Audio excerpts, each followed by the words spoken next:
Hola, hola, amigos, muy buenos días. Gracias por estar con nosotros en su programa Café con Leche, la voz de los latinos en América. Estamos transmitiendo desde hermosa 1470 AM, 96.9 FM, Café con Leche Radio.com. Les habla Lilia Galindo. Me acompaña Thomas Elias. Él es un columnista del Antelope Valley Press 2 veces a la semana. También es un analista político. Good morning, Tom. Buenos días, Lilia. Buenos Pleasure días. to be with you. I'm so happy to have you here. Do you know there is a guy who always calls when you are on the air, and he wants that you know about one lady that is running for the 25th district. Her name is Ruth Luevanos. She's a Latina, the Simi Valley, and he has asked me, could you please tell Thomas about this candidate? And I've said, I will provide the information.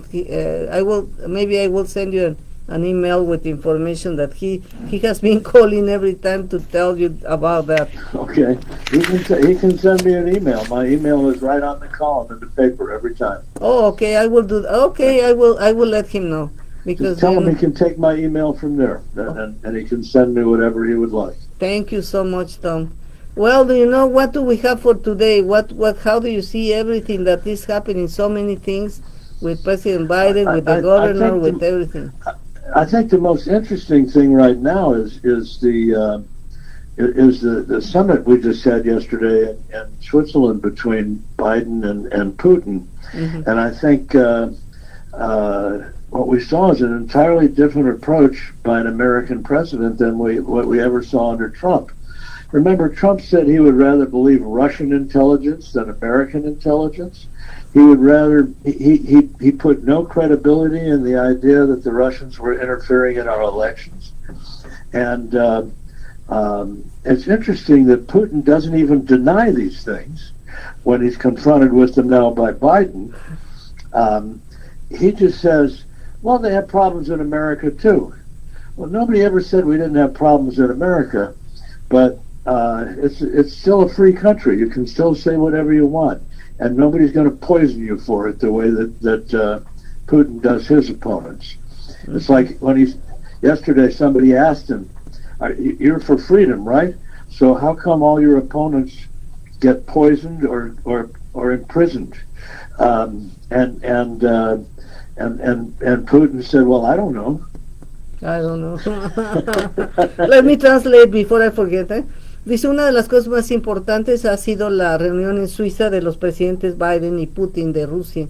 Dice, bueno, ¿y cómo es tan diferente la relación con el presidente Trump y ahora el presidente Biden? Dice, por ejemplo, el presidente Trump ni siquiera le daba credibilidad a la inteligencia que se le presentaba de la interferencia de los rusos en las elecciones, y no le daba credibilidad, decía que los rusos les daba la razón a ellos.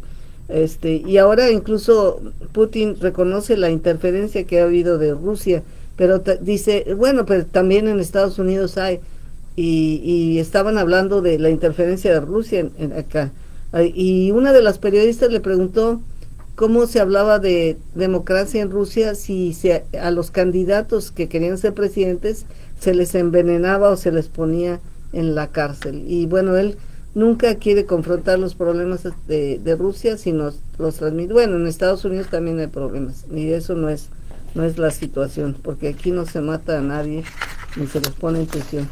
What do you think that is going to happen with Biden? And do you know with the first what is the name of the minister of Israel that he already lost? The new prime minister of Israel, or the old one? The old one. The old one is Benjamin Netanyahu. And he lost already. He is now the opposition leader, and what they have is a very fragile coalition government. With people they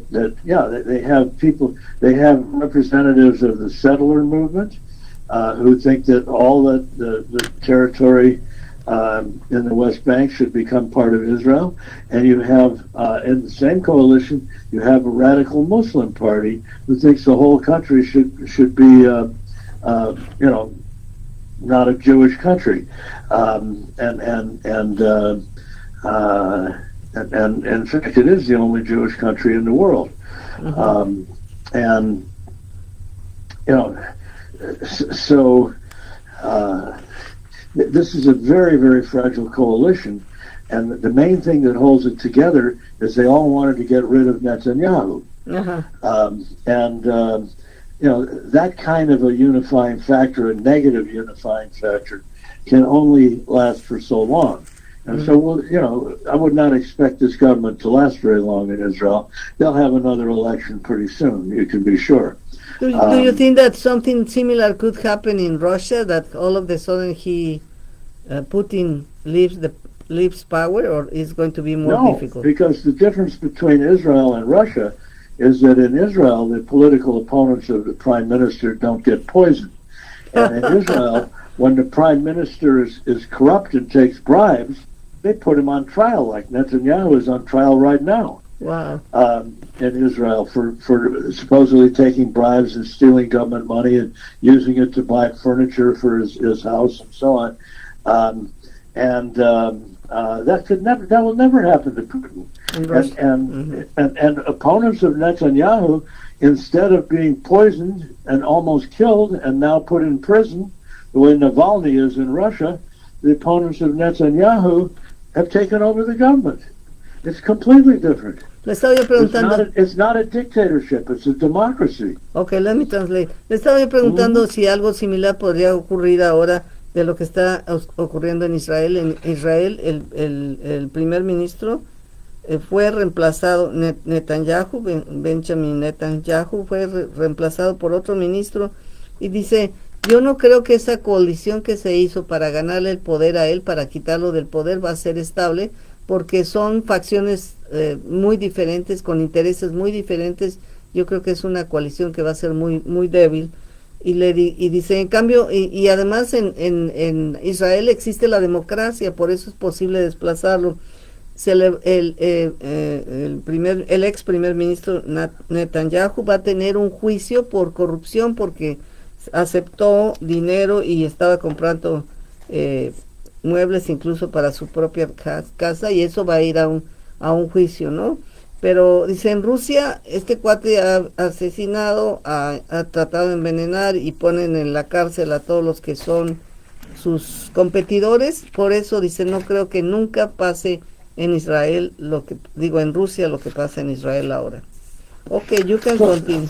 Yeah, so the most important thing that changes with the summit that we just had is that you no longer have an American president who acts like he's the personal property of the Russian president. Trump acted as if he was owned by Putin, and whatever Putin said, Trump said, "Yes, sir, Mr. Boss." That's not happening with Biden. Biden may be boring, but he seems to be a lot stronger than Trump in terms of resisting our foreign enemies. And we have no greater enemy right now than the Russians. Dice que la diferencia en la relación entre Putin y el presidente Biden es totalmente diferente a la que tuvo el presidente Trump con Putin, porque dice, él actuaba como si Putin era su dueño, con total sometimiento a lo que él quisiera. Era uno que siempre decía, sí señor, dice, y en cambio el presidente Biden dice, aunque sea aburrido, pues tiene muchísimas más cualidades, un trato totalmente diferente con el presidente Putin. What is going to happen? Are we going to advance in that relationship, or is going to get broken? I think the relationship can advance, but it will advance on terms that are fair instead of terms that favor only the Russians. And the Russians will have to crack down on these troll farms where the people are interfering all the time in American elections, and where they're spreading disinformation all the time. And the problem with their spreading disinformation is that they present it in incredible ways so that a lot of people believe it. And that's why you have outfits like QAnon who spout and repeat the kinds of things that these Russian troll farms have been putting on the internet. it's a propaganda campaign that so far the Russians have been winning or were winning as long as Trump was president. Now, people say that Biden is incredibly boring as president, but he's boring, but at least we have a president that's on our side, which is not what we had before. We had a president who was really against America. Even though he said, make America great again, all that meant is make it white again. Translate that. You know what that means. Okay. Everybody knew what that meant. And so Biden is boring, but you know, boring can be pretty good when you see what the alternate is. Claro. Mira, dice, le estaba yo preguntando que si la relación entre Rusia y los Estados Unidos va a mejorar. Dice, sí, claro que puede mejorar, pero va a ser una relación que va a ser justa y no sometida a los deseos de Putin. Dice, tan pronto y como dejen de interferir en las elecciones de los Estados Unidos y de otros países y dejen de meter esa desinformación que estaban filtrando a través de social media, que dice, el problema es que presentan esa desinformación como creíble y entonces mucha gente la ha adoptado, incluso todavía siguen los del grupo ese de QAnon, todavía siguen creyendo toda esa propaganda. Entonces dice, podrá ser muy aburrido el presidente Biden, pero es una relación muchísimo mejor que la relación que hubo con el presidente Trump. Well, do you know we have a minute? Is Trump running again, in your opinion, yes or not? In my opinion, he will not. And the reason why is because before the next election, he will be convicted of something. Yeah. The cases against him are proceeding very slowly. And I believe that's because the prosecutors want to make sure they have very solid cases. It's not easy to convict an ex-president. Very difficult, in fact, to get a jury to agree to convict an ex-president. You have to get a whole jury that's willing to do it. And you know, 40% of Americans would never vote against Trump if they were on a jury, considering his case. You'll never find it. You know, it's very difficult for there to be a fair trial. In other words, for a guy like Trump. So these prosecutors are getting the strongest case together that they possibly can. That takes some time, but when it hits, it'll be big. I promise you. Okay. And if he's convicted of a felony, he can never run for a federal office again. Si es convicto, le preguntaba si Trump va a correr otra vez, dice no, porque sabes que le están buscando todo para tener un caso muy sólido, mandarlo a la cárcel, y cuando eres convicto de una felonía ya no puedes correr para presidente. Thank you, my friend. It was a pleasure to talk to you. Hasta la vista. Thank you so much. Vaya con Dios. Thank you.